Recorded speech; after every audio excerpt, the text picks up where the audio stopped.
Hello everyone, welcome to the section on vectors. So from this section we are going to learn about a new data structure, and further on we will discuss more data structures.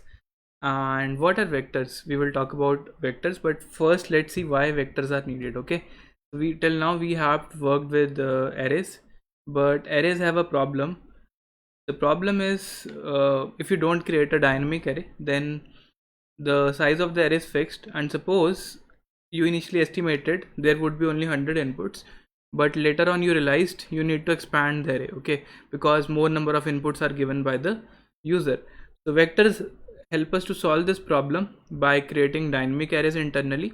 So vectors are what they are called, the sequence containers.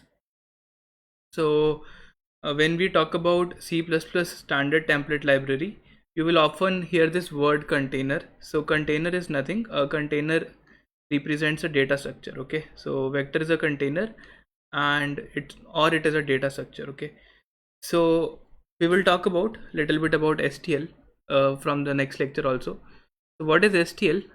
STL stands for standard template library of C++. Okay, so every language like Java, Python, they have their own implementations of all the common data structures.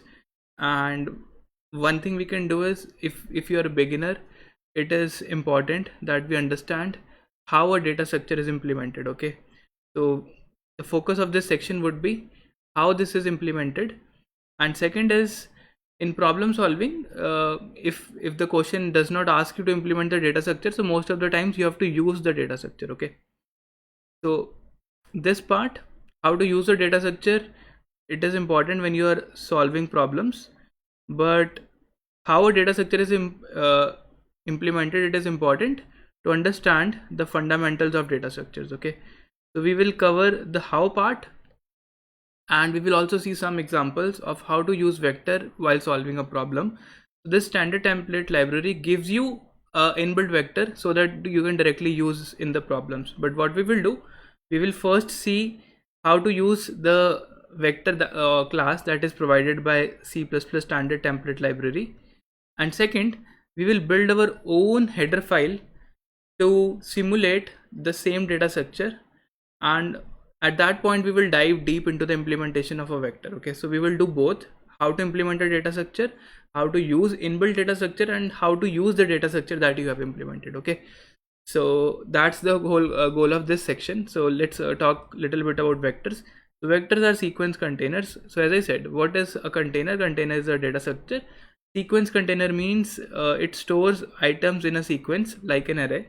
Okay, so they are nothing but they are like arrays that can change in size. Okay, so if a vector is full, it can grow itself to accommodate more number of elements. Okay, so this is a special thing about a vector, and they use continuous storage locations. So if it is a vector of integers, and we know each integer takes 4 bytes, so if the first box is at 100 address, the next would be at 104, 108, 112, and so on. Okay, that means they occupy a constant memory, and if this is the case, we can access each element in O1 time. So if I write, okay, tell me what is at the third index of this particular vector, so 0, 1, 2, 3.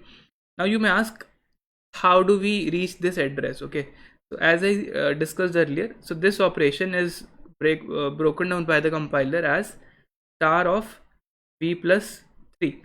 So v is the base address. Okay, so with v, we know the base address of the vector. Let's say this address is 100. Okay, so this address is stored in a special kind of a table that is generated by a compiler. It is known as symbol table, and it is a read-only table. So all the variables that you create, int x, int array, all the addresses are stored in a symbol table, and from that we get to know, okay, this address is 100, and plus 3 basically means if it is a vector of integers, we will multiply it with 4, so we will reach this location 112. So this is a order 1 operation. That means we can directly reach this location, this address, and find out where the value is present. Okay, but unlike arrays, their size can change dynamically with the storage being handled by the container. Okay, so the idea of this section is to dive deep into how the storage is handled and how vector grows by itself, and we will implement the same functionality using our code as well. Okay, so sounds interesting. So we are going to see vectors from the next lecture.